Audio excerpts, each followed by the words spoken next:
ات چارچوب یارین گرا 11 دا شخولا نایابا کردستان یا تاپا پی الدهو که هر دو تیمین رزبند دو ماهی یا کوما دویانا دهو کو پشمرگی سلیمانیه شرش به خمتمانا خلخولا نایابا کردستان کر.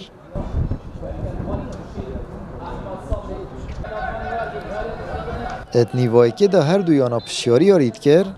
و یاری یک امانوان تاتا کرن. چند دلیوک با هر دو تیما رخصان بیک و بجوانی بهنب جهینان و مفاجبه تور گرتن و اکلاکرنا انجام یاری بونی و دوی حتا پاشه خستن. ات نیوادوی دا یاری راهنران دست بکر و گوهورین وان هفرکی که مازنتر خستت یاریگه دا و یاری که باشتر و بطامتر پریوچو. الخولک 62 یاری کرد دهو که احمد صبری بسر خو گولا پیشکفتن بویانا خو تومار کرد و یاریگه به گل هجان.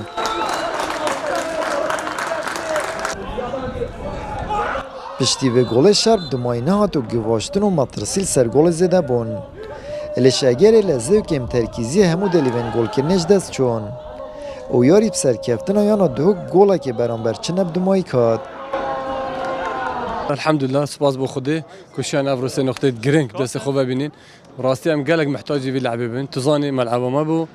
قال فريقك منافسه تبو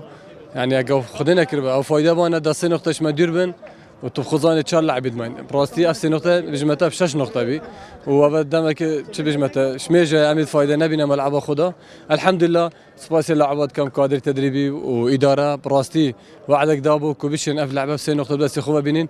والحمد لله لعب جي ام همي قوام مسيطر بوين ما فرصه برذكرين ما تسي فرصه جول برذكرين و ما که یاری کرد ما و دست راهنری و کارگیری یاد بم فشارک درونی و یا جماوری و هجم که مازنات اتما و هر چند پیدوی همی چند ناکت پیدوی هر دم جماور پشتوان یا خوب که تو چکو یاری ماینو یاری البرسینگی ما هشت داد ماینو تماما نه خرابه تا راده که شمش مت افریقا انجام که باش بویا و است که باش بویا جین جبر هندی عمل گل یانه کت کیر یانه بو کو پراستی وقت رأی من اکش باشترین یا نه هر چند انجامات وینات باشن بس الحمدلله و کم شیان تراده کی امش مترسیا دکفتنه حقوقتال بکن بین رزت پیشیه اب سرکفتنه یا ندوک پیش به هاترز هفته 12 خاله و هیوین خوب و ماند خولا نایاب دا گشت کرن اد برانبر جدا پشمرگی سلیمانی پاج و زوری رزا 82 ماه ابن خالا اوت مترسیا دا کتنه دا ابو خولا پلیک آمد بریفکانی کانال آسمانی پیام دهوک